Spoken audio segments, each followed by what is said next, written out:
नमस्कार विद्यार्थी मित्रांनो.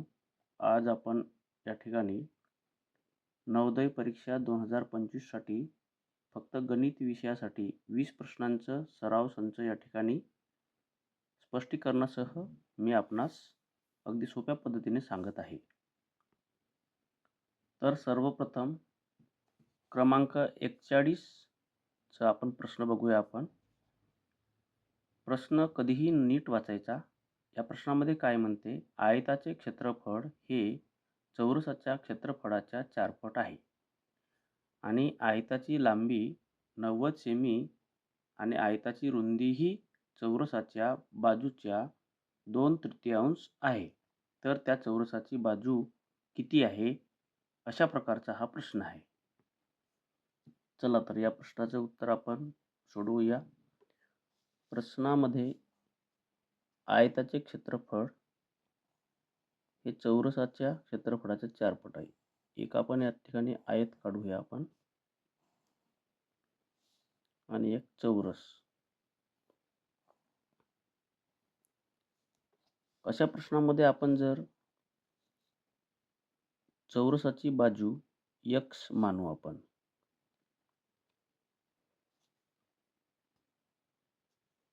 आणि यामध्ये आयताची लांबी दिली आहे 90 सेंटीमीटर.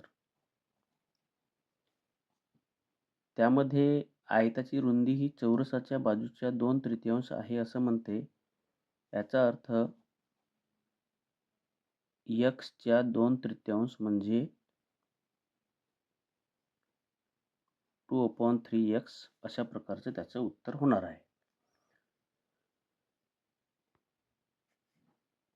पुढे याच्यामध्ये आणखी एक वाक्य लिहिलेलं आहे की आयताचे क्षेत्रफळ हे चौरसाच्या क्षेत्रफळाच्या 4 पट आहे. आता या ठिकाणी चौरसाचे क्षेत्रफळ हे x² असं होणार आहे. तर 4 पट म्हणजे 4x² असं ते होणार आहे. मग आपण आता आयताचे क्षेत्रफळाचं सूत्र या ठिकाणी लावूया.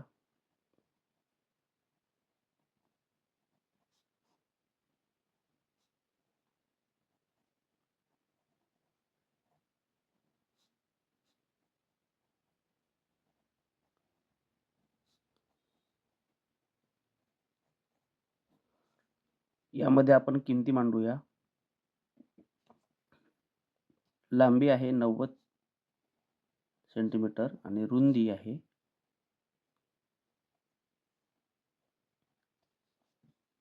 2/3x. यांचा गुणाकार होईल 90 दुने 180 भागिले 3x म्हणजेच 3 ने 180 ला आपण भाग देऊया तर ते होणार आहे 60x. आता आयताचे क्षेत्रफळ हे चौरसाच्या क्षेत्रफळाच्या 4 पट आहे. म्हणजेच काय, तर 4x² हे आयताचे क्षेत्रफळ हे आयताच्या क्षेत्रफळ म्हणजे आलेलं आहे 60x. या दोन्ही बाजू सारख्या असतील. आता याला आपण सोडवूया आपण. x² बरोबर 60x भागिले 4 म्हणजेच x² बरोबर 15x. यामध्ये x² भागिले x बरोबर 15 म्हणजेच x बरोबर 15. आपण x कशाबद्दल घेतलं होतं?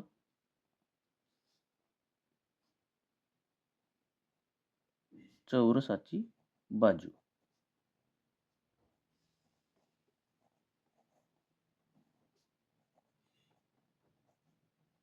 म्हणजे याचं उत्तर होणार आहे 15 सेंटीमीटर. दुसऱ्या प्रश्नाकडे वळूया आपण. प्रश्न म्हणतो 2 अंकी संख्या त्याच्या अंकाच्या बेरजेच्या 7 पट आहे. अंकांची उलट मांडणी करून तयार झालेली संख्या ही मूळ संख्येपेक्षा 18ने कमी आहे, तर ती संख्या काय आहे? अशा प्रकारचं उत्तर जर मिळवायचे असेल, तर यामध्ये जे 4 ऑप्शन दिलेले असतात, त्यापैकी एक ऑप्शन निवडून जर त्याला सोडवून बघितलं, तर हे उत्तर आपल्याला लवकर निघते. तर सर्वप्रथम आपण पहिला ऑप्शन घेऊया आपण 42. बघूया आपण 42 जर निवडला, तर 42 अंकामध्ये त्या अंकांची बेरीज केली 4 अधिक 2 बरोबर 6. तर 6 हे त्याचे 7 पट केलं तर 42 होतात. म्हणजेच काय? तर 2 अंकी संख्या त्याच्या अंकांच्या बेरजेच्या 7 पट यामध्ये बरोबर आहे. म्हणजेच याचं उत्तर 42 हे असणार आहे. पुढचं म्हणते की त्यांच्या अंकांची अदलाबदल केली. म्हणजेच काय? तर 4 हा एकक स्थानी, 2 हा दशक स्थानी आणलं आणि जर यामध्ये वजाबाकी केली, तर ते मूळ संख्येपेक्षा 18ने कमी आहे. बघूया आपण. बरोबर आहे. 18ने कमी आहे. म्हणजेच याचं उत्तर हे 42 असणार आहे. आणि जर ऑप्शन न निवडता जर आपल्याला याचं उत्तर काढायचं असेल, तर एक सामायिक समीकरणे या पद्धतीने आपल्याला ते काढता येते. तर ही सुद्धा पद्धत आपण बघूया आपण.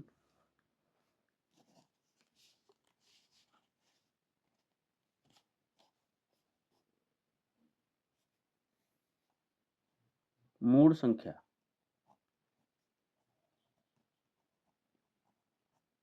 त्यामधील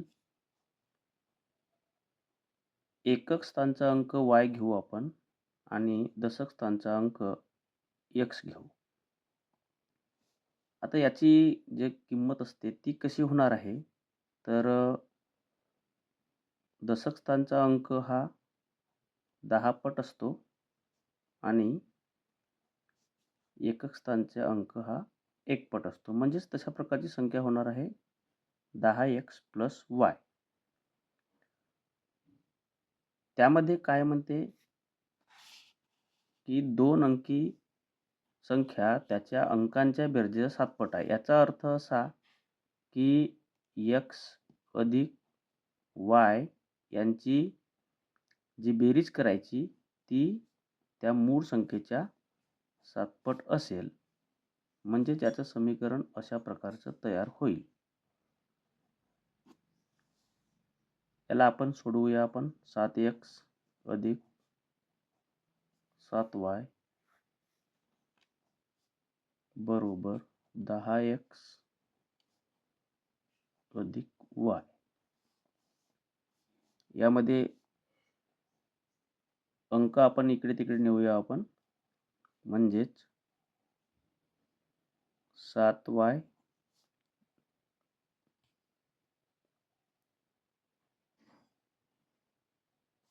उणे y म्हणजे उजवीकडचा y आपण डावीकडे आणू आणि डावीकडचा 7x उजवीकडे नेऊ. म्हणजेच 7x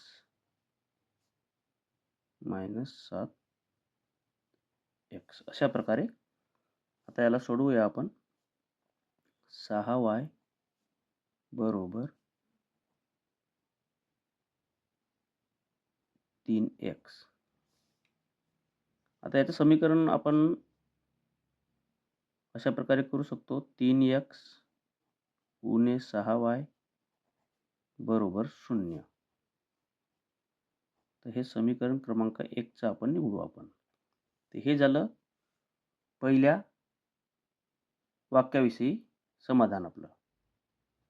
पुढे वाक्य म्हणते की अंकांची उलटपालट करायची. म्हणजेच काय? तर अंक बदलवायचे. म्हणजे या ठिकाणी अंकांची उलट मांडणी करून तयार झालेली संख्या ही मूळ संख्येपेक्षा 18ने कमी आहे. म्हणजेच अंकांची अदलाबदल करणे म्हणजेच y हा दशक स्थानी आणि x हा एकक स्थानी. तर अशा प्रकारची मूळ संख्या कोणती तयार होईल? 10y अधिक x. तर ही मूळ संख्येपेक्षा 18ने कमी आहे म्हणते, म्हणजेच मूळ संख्या आहे आपली 10x अधिक y, त्यापेक्षा 18ने कमी आहे, म्हणजे उणे 18. आता याला आपण सोडवू. आपण 10y अधिक x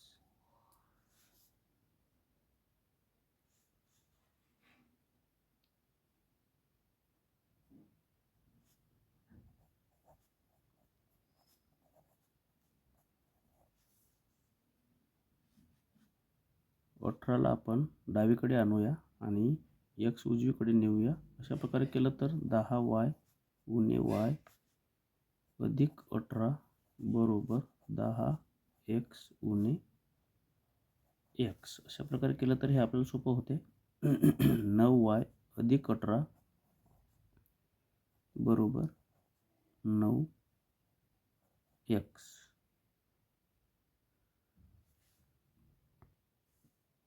म्हणजेच 9x उणे 9y बरोबर 18 असं हे समीकरण होणार आहे.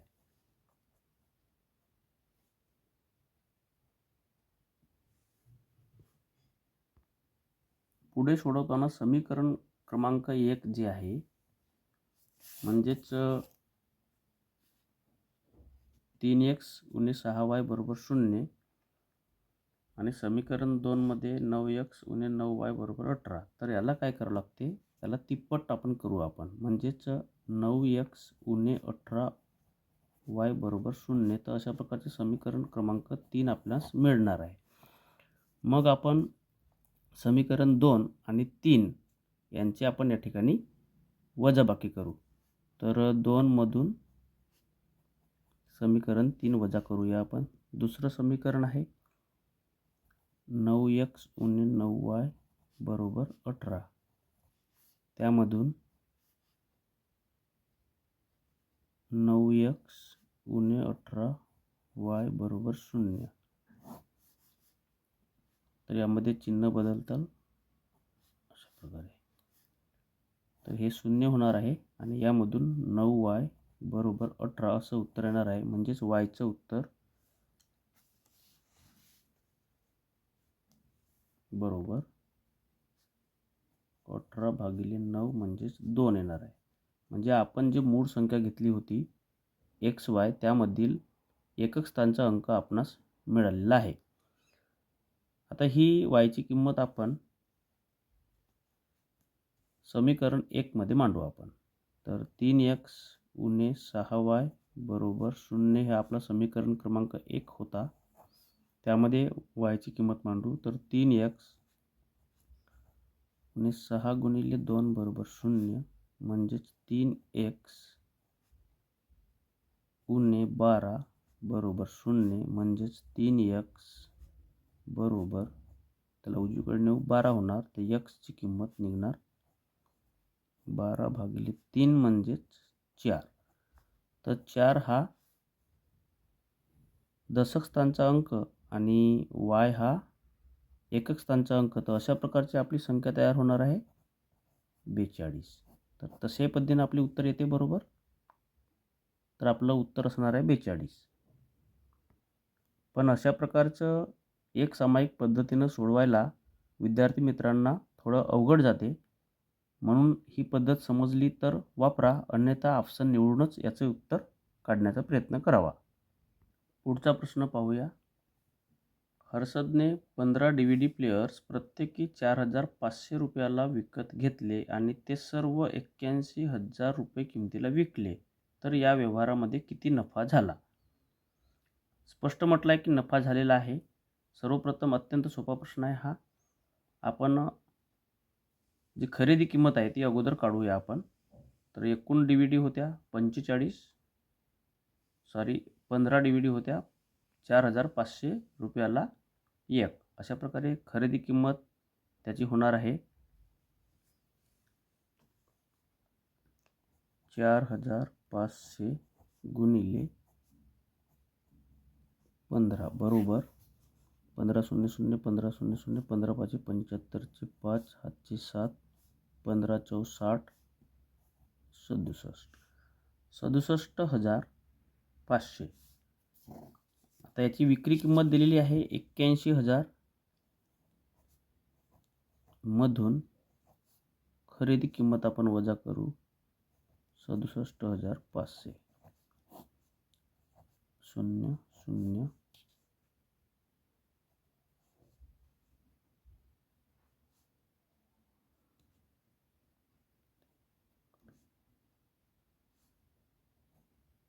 13,500 रुपये अशा प्रकारे आपलं उत्तर येणार आहे. तर अशी अतिशय सोप्या पद्धतीचा हा प्रश्न होता. उत्तर ऑप्शन क्रमांक बी. पुढील प्रश्न आहे, आईचे वय वडिलापेक्षा 7 वर्षांनी कमी असून दोघांच्या वयांची बेरीज 53 वर्ष आहे, तर वडिलाचे वय काढा. तर अशा प्रकारचा प्रश्न आपल्याला ऑप्शन निवडून पण करता येतो आणि समीकरण पद्धतीने पण काढता येतो. तर आपण वडिलांचे वय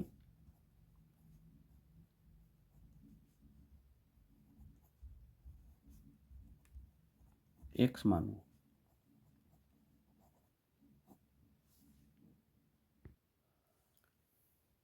यानुसार आईचे वय होणार आहे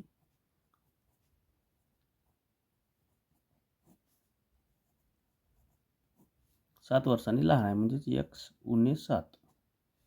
पुढे काय म्हणते, त्यांच्या वयांची बेरीज 53 वर्ष आहे, म्हणजेच काय तर x अधिक x उणे 7 वडिलाचे वय आणि आईचे वय यांच्या वयांची बेरीज 53 आहे. म्हणजे त्याला आपण समीकरण सोडू 2x उणे 7 बरोबर 53. 2x बरोबर 53 अधिक 7 2x बरोबर 60 x बरोबर 60 भागिले 2 म्हणजेच 30. हेच आपलं उत्तर असणार आहे ऑप्शन क्रमांक सी. एक्स आपण घेतलं होतं वडिलांच्या वयाविषयी आणि वडिलांचेच वय काढा या ठिकाणी असं म्हटलेलं आहे. पुढील प्रश्न 45 क्रमांकाचं, खालीलपैकी कोणते विधान बरोबर आहे. तर पहिलं विधान दिलं आहे 1 ही संयुक्त संख्या आहे.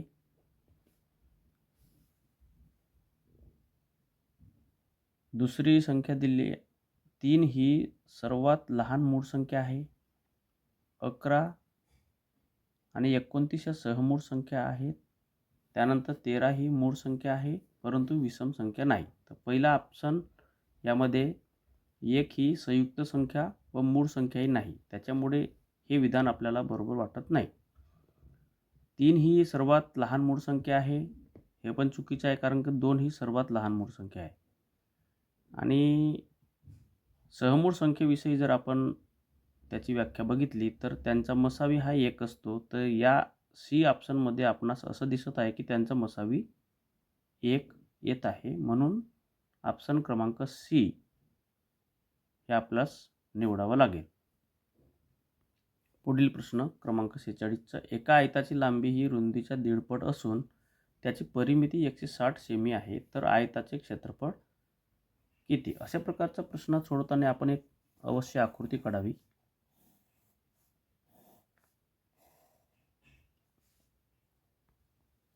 समजा आयताची रुंदी x मानू, तर त्याची लांबी 1.5 पट आहे, म्हणजे 1.5x अशी होणार आहे. आता याच्यामध्ये परिमिती दिलेली आहे, तर परिमितीचं सूत्र मांडण्यापेक्षा सरळ आपण 4 बाजूंची आपण या ठिकाणी बेरीज करूया. आपण 1.5 plus 1.5 plus x plus x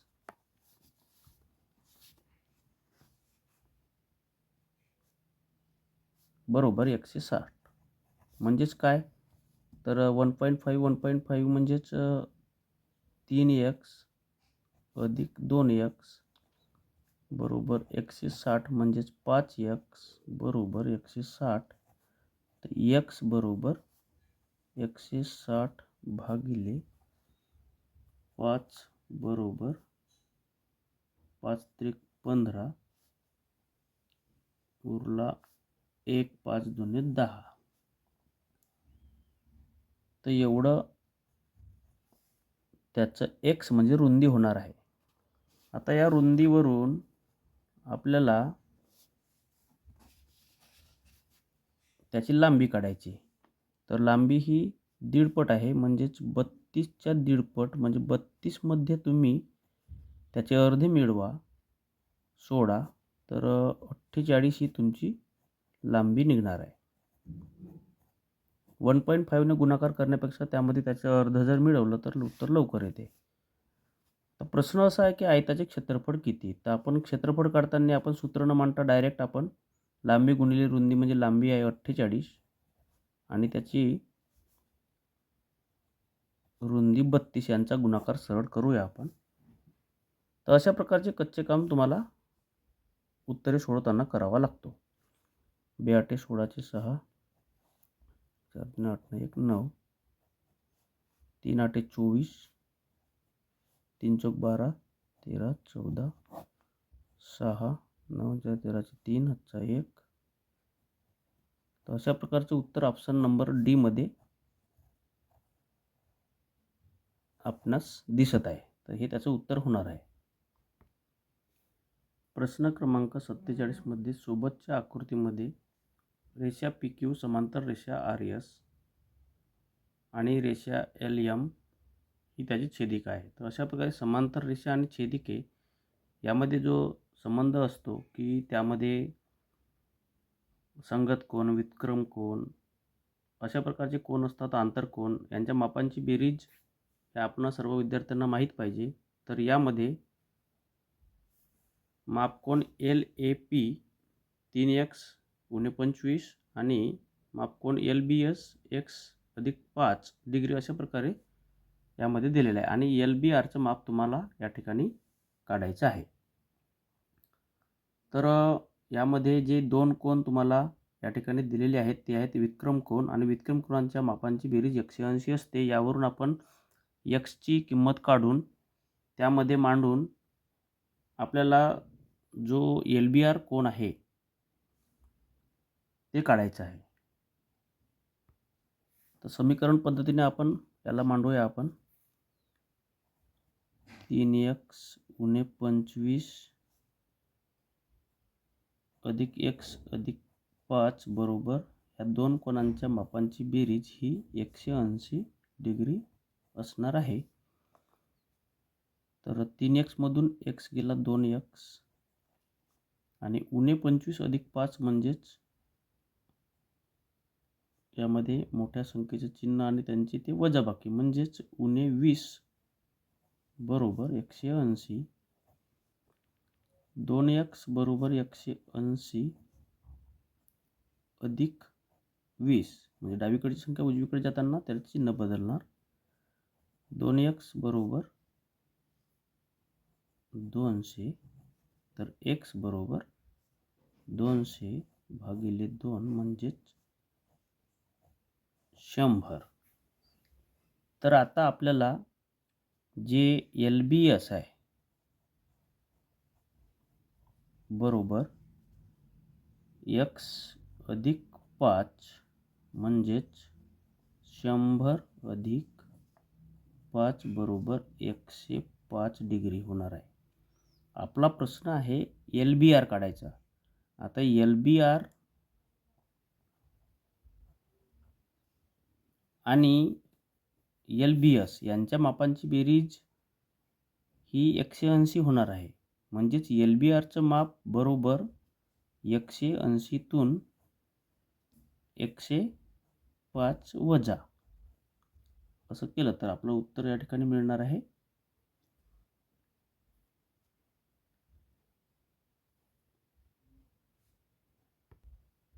75 degree हे तुमचं उत्तर असणार आहे. आपण मूळ प्रश्नाकडे वळू आपण. तर यामध्ये अशा प्रकारच्या प्रश्नामध्ये ऑप्शन क्रमांक सीचं उत्तर तुम्हाला या ठिकाणी दिसत आहे, म्हणून याचं उत्तर होणार ऑप्शन सी. पुढील प्रश्न क्रमांक 48 कडे वळू आपण. तर यामध्ये अशा प्रकारचे जे प्रश्न असतात ते अत्यंत सोप्या पद्धतीने आपल्याला सोडवता येतात. पॉईंट बघून विद्यार्थी घाबरून जातात, तर याच्यात घाबरण्याचं असं काही कारण नाही. अशा प्रकारच्या उदाहरणांमध्ये जर आपणास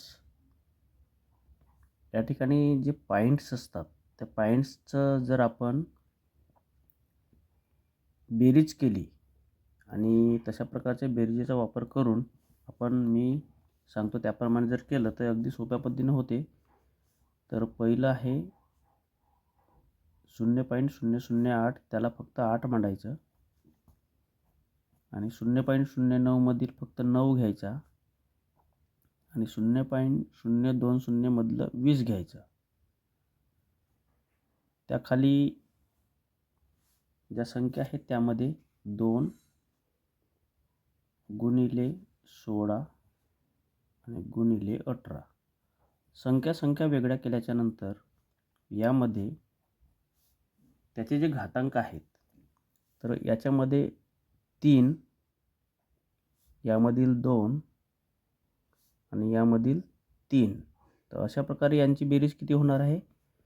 3 आणि 2 5 आणि 3 8, म्हणजे 10ला घातांक उणे 8 अशा प्रकारचे त्यामध्ये होते. खाली त्याचप्रमाणे 3 घातांक याच्यामध्ये हे 3 आणि हे एकूण 4 अशा प्रकारे 10ला घातांक उणे 10 अशा प्रकारचं होणार आहे. पुढे काय करायचं, याला हे सर्व भाग जाईल. 9 दुने 18, 8 दुने 16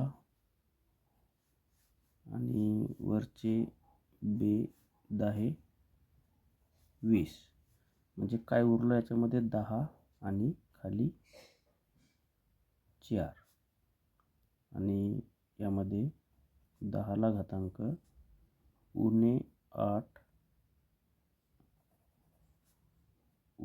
8 अधिक 10. घातांकाच्या नियमामध्ये खालची संख्या जेव्हा वर जाते तेव्हा ती बेरजेमध्ये जाते. म्हणजेच काय, तर याचं उत्तर येणार आहे आपलं 2.5 गुणिले 10ला घातांक 2, म्हणजेच 2.5 गुणिले 100 म्हणजेच 250 हे उत्तर आपणास मिळणार आहे. की यामध्ये 250 हा ऑप्शन या ठिकाणी ऑप्शन बी म्हणून आपणास निवडता येईल. पुढील प्रश्न आहे 56 डेकामीटर अधिक 60 मीटर अधिक 43 डेकामीटर 3 मीटर ह्या सर्वांची आपणास या ठिकाणी बेरीज किती अशा प्रकारचा प्रश्न केलेला आहे. तर सर्वप्रथम बघूया आपण की 1 डेकामीटर म्हणजेच 10 मीटर. या नियमानुसार 56 डेकामीटर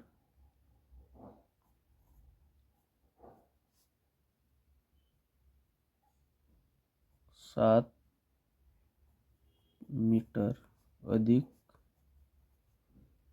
43 डेकामीटर आणि 3 मीटर म्हणजेच काय, तर 560 मीटर अधिक 7 मीटर अधिक 430 मीटर अधिक 3 मीटर. 560 आणि 430ची आपण बेरीज करूया आपण. ती होणार आहे 990 मीटर अधिक 7 मीटर आणि 3 मीटर म्हणजे 10 मीटर म्हणजेच एकूण 1000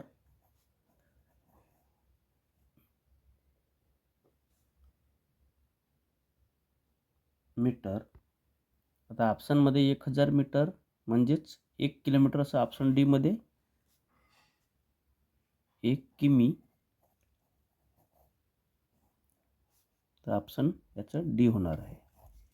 अशा प्रकारचं आपल्याला हे उत्तर मिळालेलं आहे. पुढील प्रश्नाकडे वळूया आपण.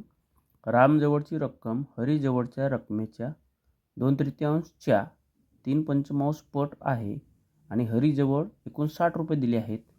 तर हा अतिशय सोपा प्रश्न आहे. हरीजवळची रक्कम एकूण 60, त्या रकमेच्या 2/3 आणि परत च्या म्हणते म्हणजे त्याला परत गुणिले करून 3/5 अशा प्रकारचं त्यामध्ये आपल्याला मांडणी करायची आहे. तर यामध्ये अत्यंत सोप्या पद्धतीने 3 या ठिकाणी कापून घेऊ आपण. त्यानंतर 60 गुणिले 2 म्हणजेच 120 आणि छेदामध्ये 5. याला भागाकार करू आपण. 5 दुने 10 आणि 5 चौक 20. तर अशा प्रकारे अत्यंत सोप्या पद्धतीने 24 उत्तर मिळालेलं आहे. तर ऑप्शन ए मध्ये तशा प्रकारचं उत्तर या ठिकाणी आलेलं आहे. पुढील प्रश्न.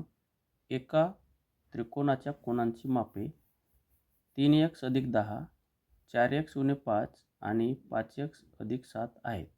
तर खालीलपैकी कोनांची मापे दाखवणारा पर्याय निवडा. अशा प्रकारचा जो प्रश्न आहे हा सुद्धा समीकरण पद्धतीनेच आपणास सोडवायचा आहे. म्हणून समीकरण पद्धती ही अत्यंत महत्त्वाची पद्धत आहे. विद्यार्थी मित्रांनो, यामध्ये आपण तीनही मापांची या ठिकाणी बेरीज करायची आहे आणि त्यामध्ये तीनही कोनांच्या मापांची बेरीज ही किती असते? 180 डिग्री असते. तर ते आपण या ठिकाणी समीकरणाच्या माध्यमातून मांडूया आपण. 3x अधिक 10 अधिक 4x उणे 5 अधिक 5x अधिक 7 बरोबर 180. 3x 4x आणि 5x यांची बेरीज होणार आहे 12x मांडू. त्यानंतर 10 मधून 5 गेले 5 आणि हे 7 असे 12 बरोबर 180. म्हणजेच 12x बरोबर 180 मधून 12 वजा 12x बरोबर 180 मधून 12 गेले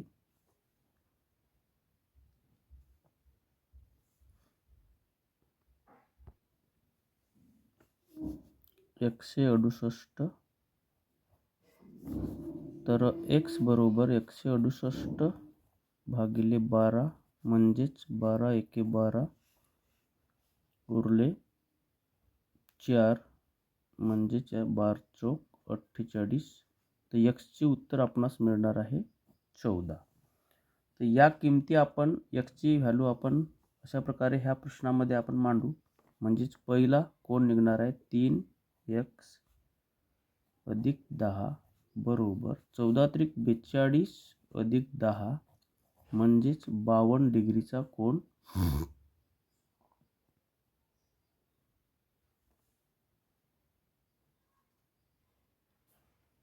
आपणास मिळणार आहे. दुसरं आहे 4x उणे 5 बरोबर 14 चौक 56 उणे 5 म्हणजेच 56 मधून 5 गेले 51. आणि तिसरा आहे 5x अधिक 7 म्हणजेच 14 5 70 अधिक 7 म्हणजे 77 डिग्री. अशा प्रकारचं आपल्याला कुठं मिळत आहे? तर ऑप्शन क्रमांक बी मध्ये आपणास 51, 52 आणि 77 हे तीनही संख्या मिळत आहेत. म्हणून याचं उत्तर असणार आहे ऑप्शन क्रमांक बी. पुढील प्रश्न आहे 3.25 मीटर बाजू असलेल्या सुषम षटकोनाभोवती एक फेरी मारल्यास किती अंतर कापले जाईल? तर सुरुवातीला आपण या ठिकाणी आकृती समजून घेण्यासाठी काढूया आपण. सुषम अशा प्रकारचा षटकोन आहे आणि यामध्ये त्याचा एका बाजूची लांबी तुम्हाला या ठिकाणी 3.25 अशा प्रकारचं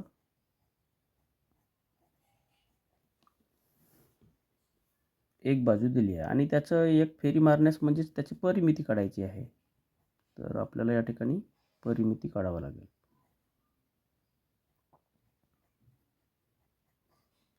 परिमिती म्हणजे सर्व बाजूंची बेरीज, म्हणजे एकतर 3.25 ही संख्या तुम्ही 6 वेळा मांडा किंवा त्यांना 6 ने गुणा. 5 सक 30, 3 6 दुने 12, 15 चे 5 1 18 आणि 19 आणि 2 पॉईंट इकडे द्या. तर अशा प्रकारे तुम्हाला 19.50 अशा प्रकारचं म्हणजेच 19.5 मीटर असं तुमचं उत्तर होणार आहे. तर ते ऑप्शन बी मध्ये तुम्हाला या ठिकाणी मिळत आहे. म्हणजेच या प्रश्नाचं उत्तर असणार आहे ऑप्शन क्रमांक बी. पुढील प्रश्न आहे 5/5 अधिक 5 × 5. अत्यंत सोपा असा प्रश्न आहे. कंची भागू बेवच्या नियमानुसार पहिल्यांदा आपल्याला 5/5 अधिक 5 × 5 यामध्ये आपण 5/5 ची उत्तर आणि 5 × 5 ची उत्तर एकाखाली एक मांडलं तरी चालते. तर याचे उत्तर येणार आहे 1 आणि गुणाकार येणार आहे 25, म्हणजेच एकूण उत्तर असणार आहे 26. तर ऑप्शन क्रमांक डी मध्ये अशा प्रकारचे उत्तर आपणास दिसत आहे. तर अत्यंत सोपा प्रश्न, असे काही सोपे प्रश्न असतातच आणि 4-5 असे कठीण प्रश्न तुम्हाला विचारले जातात. पुढील प्रश्न आहे 6 डझन केळीसाठी 99 रुपये लागतात, तर 56 केळीसाठी किती रुपये लागतील? आणि या प्रश्नाचं उत्तर काढताना तुम्हाला एका केळीची किंमत काढण्याची गरज नाही. तर असं उदाहरण जर सोडवायचं असेल तर आपण 6 डझन म्हणजे 12×72 केळी आणि 72 केळीला एकूण 99 रुपये लागतात, अशा प्रकारचे मानून घ्यायचं. तर प्रश्न आहे की 56 केळीसाठी आपण किती रुपये, तर आपण x रुपये आपण या ठिकाणी मानू आणि x ची किंमत आपण काढू आपण. तर x बरोबर यामधील ज्या दोन संख्या असतात त्यांना गुणाकारात मांडायचं, म्हणजेच 56 × 99 आणि xच्या रांगेत तिरकस गुणाकारात जी संख्या असते त्याला आपण भागाकारात मांडू आपण. तर ही मांडणी झाल्यानंतर आपण याला भाग देऊ. 8 7 आणि 8 9. परत 99 आणि 9ला भाग कापू आपण. 9 1 आणि 9 11. तर आता उरलेल्या संख्या कोणत्या आहेत, तर 7 आणि 11, म्हणजेच 11 7 77 रुपये अशा प्रकारचं तुमचं उत्तर असणार आहे. ते ऑप्शन बी मध्ये तुम्हाला दिसत आहे.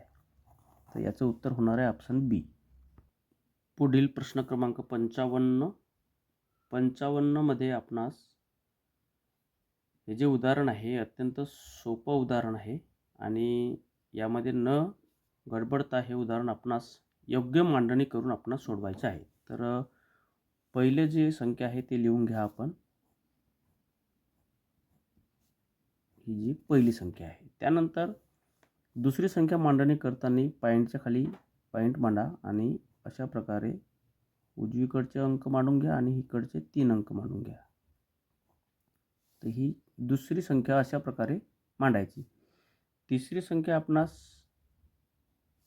मांडताना पहिल्यांदा पॉईंटच्या खाली पॉईंट, डावीकडचे 2 अंक मांडून घ्या आणि उजवीकडचे 3 अंक. अशा प्रकारची मांडणी बरोबर झाल्यानंतर आपण यांची बेरीज करूया आपण. तर या ठिकाणी जी संख्या नसते त्या ठिकाणी शून्य असते असं समजून आपण ते मांडलं तरी चालते, नाही मांडलं तरी चालते. तर यांची बेरीज होणार आहे 1, इथं 2 आणि इथं 3. पॉईंटच्या खाली पॉईंट मांडा. इथं 3, इथं 3, इथं 2 आणि इथं 1. तर अशा प्रकारचे उत्तर 1 2 3 3.321 कुठं दिसते तुम्हाला? तर ऑप्शन क्रमांक 1 मध्ये आपणास दिसत आहे, म्हणून याचं उत्तर असणार आहे ऑप्शन क्रमांक 1. तर अशा प्रकारचे सोपे उदाहरणं आपले चुकले नाही पाहिजेत. पुढील प्रश्न क्रमांक 56 काय म्हणतो? 504 मीटर तार 8 ठिकाणी कापून तिचे समान तुकडे केले तर प्रत्येक तुकड्याची लांबी किती मीटर असणार आहे? तर यामध्ये विद्यार्थी 504/8 अशा प्रकारचं करून चुकण्याचा प्रयत्न करतात. तर या ठिकाणी एक गोष्ट समजून घ्यायची आहे की एखादा तुकडा जर आपण एक वेळा कापला तर 2 तुकडे होतात. याचा अर्थ असा की 8 ठिकाणी कापले म्हणजेच या ठिकाणी 9 तुकडे होणार आहेत. ही गोष्ट या ठिकाणी समजून घ्यायची आहे. म्हणजेच आपल्याला या ठिकाणी 504/9 अशा प्रकारचं या ठिकाणी आपणास भागाकार करावा लागणार आहे. तर आपण इथं 9 5 45 उरले 5 आणि 9 6 54 अशा प्रकारचं 56 मीटर अशा प्रकारचं उत्तर आपणास मिळणार आहे, की जी ऑप्शन सी मध्ये तुम्हाला इथं दिसत आहे. तर एवढं कॅल्क्युलेशन केलं तरी आपलं उत्तर सहजपणे मिळते. पुढील प्रश्न आहे वरील संख्या मालिकेतील पी या बिंदूची किंमत किती असेल? तर संख्या मालिकेमधील आपण बघितलं तर पहिली जे रेषा आहे त्याची किंमत 1/3 आहे. 1/3 म्हणजे याच्या एकाचे 3 भाग केलेले या ठिकाणी असं समजून घ्यायचं. आणि त्यापासून आपणास रेषा मोजत जर गेलं आपण तर अशा प्रकारे 1 2 3 4 5 6 आणि पी हा 7व्या क्रमांकावर आहे. म्हणजे याचे उत्तर 7/3 म्हणजे 7/3 असं असणार आहे. तर ऑप्शन क्रमांक सी आपण या ठिकाणी निवडूया आपण. पुढील प्रश्न आहे 100 रुपयास 12.50 सूट मिळाली तर 250 रुपयांच्या पॅन्ट पीसची किंमत किती? अशा प्रकारचा प्रश्न आहे. तर 100 रुपयास 12.50 सूट मिळाली म्हणजेच 12.50% सूट मिळाली. तर हे उदाहरण 2 पद्धतीने आपणास सोडवता येते. 250च्या 12.5% सूट वजा करून, किंवा दुसरी पद्धत मी दोन्ही पद्धतीने या ठिकाणी सोडवून देत आहे. 250च्या 12.5% म्हणजेच 250 गुणिले 12.5/100 यांचा गुणाकार 250 गुणिले 12.5/100. कच्चा काम आपण करून घेऊ. आपण 250ला 12.5ने गुणू आपण. 5 0 0 5 5 25 5 2 10 आणि 2 12 2 0 0 2 5 10 2 2 4 1 5 0 5 आणि 2 0 5 2 10 आणि 11 1 1 अशा प्रकारे त्याचं 3125 आणि भागिले 100 म्हणजेच 31.25 एवढी आपणास सूट मिळणार आहे. तर ही सूट आपण 250 रुपयातून वजा करून घेऊ आपण. त्याची मांडणी अशी होईल 0.00 वजाबाकी करून घेऊ आपण.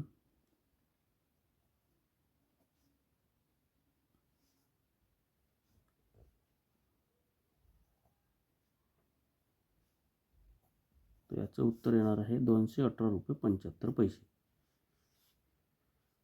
की जे तुम्हाला ऑप्शनमध्ये या ठिकाणी 218.75 रुपये ऑप्शन ए उत्तर असणार आहे. दुसरी पद्धत आहे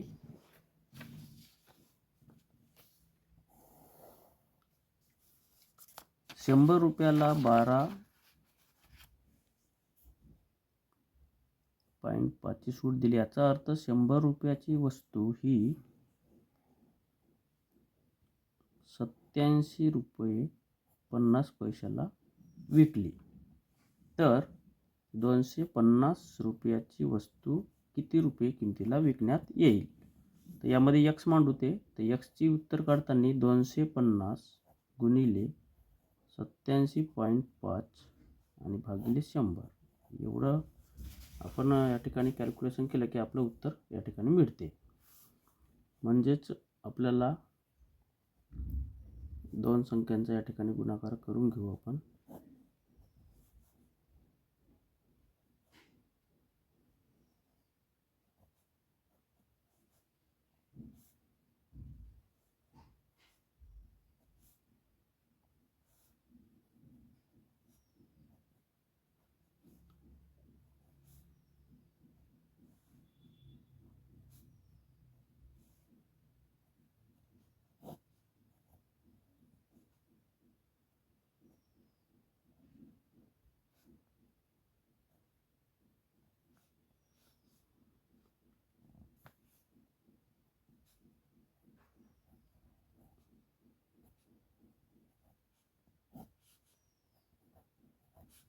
म्हणजेच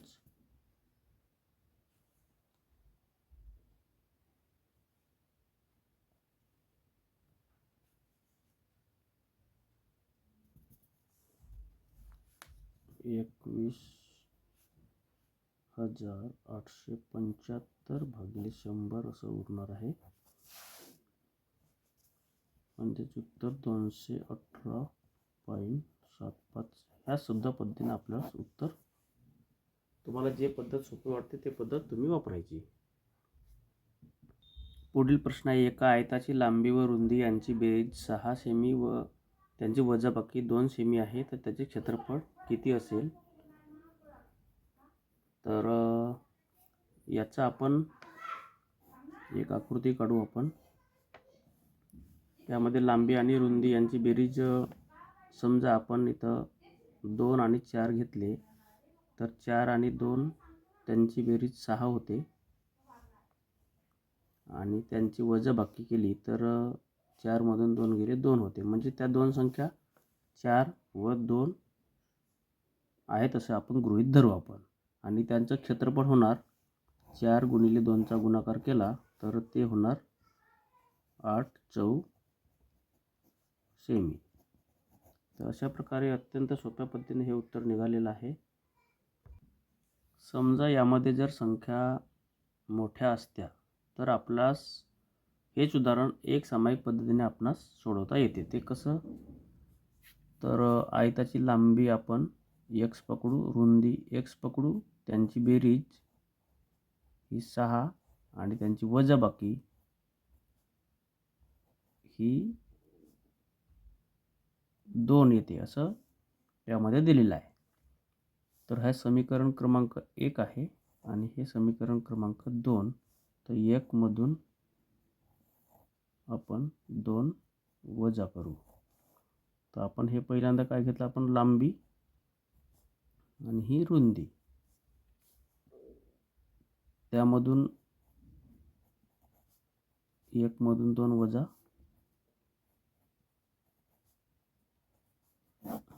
तर अशा प्रकारे केल्यानंतर हे कटतात आणि याच्यामध्ये हे चिन्ह बदलतात.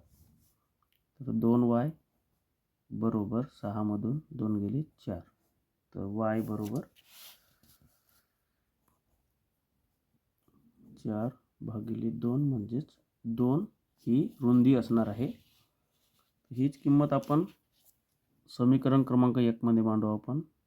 x अधिक y बरोबर 6 म्हणजेच x अधिक 2 बरोबर 6 म्हणजेच x बरोबर 6 उणे 2 बरोबर 4. तर लांबी 4 आणि रुंदी अशा प्रकारचे 2 म्हणजेच त्याचं क्षेत्रफळ बरोबर 4 दुणे 8 असणार आहे. म्हणून ऑप्शन क्रमांक डी.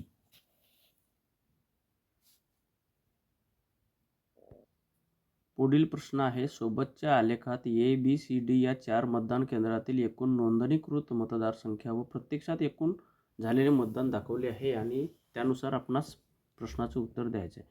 सर्व मतदान केंद्रातील एकूण मतदान म्हणजे प्रत्यक्ष झालेलं ते किती आहे याचे उत्तर आपणास द्यावयाचे आहे.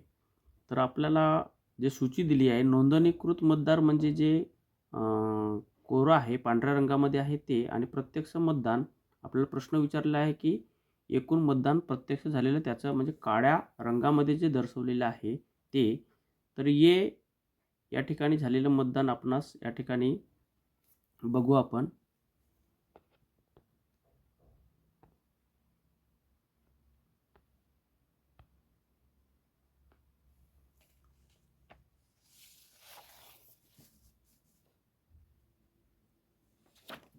तर ते आपणास ए मध्ये झालेलं मतदान आपणास दिसत आहे.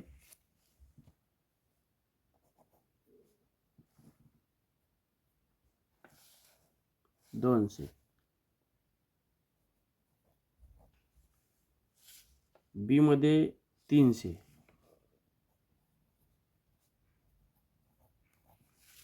त्यानंतर सी मध्ये ते आपणास 250 दिसत आहे आणि डी मध्ये परत 300 दिसत आहे.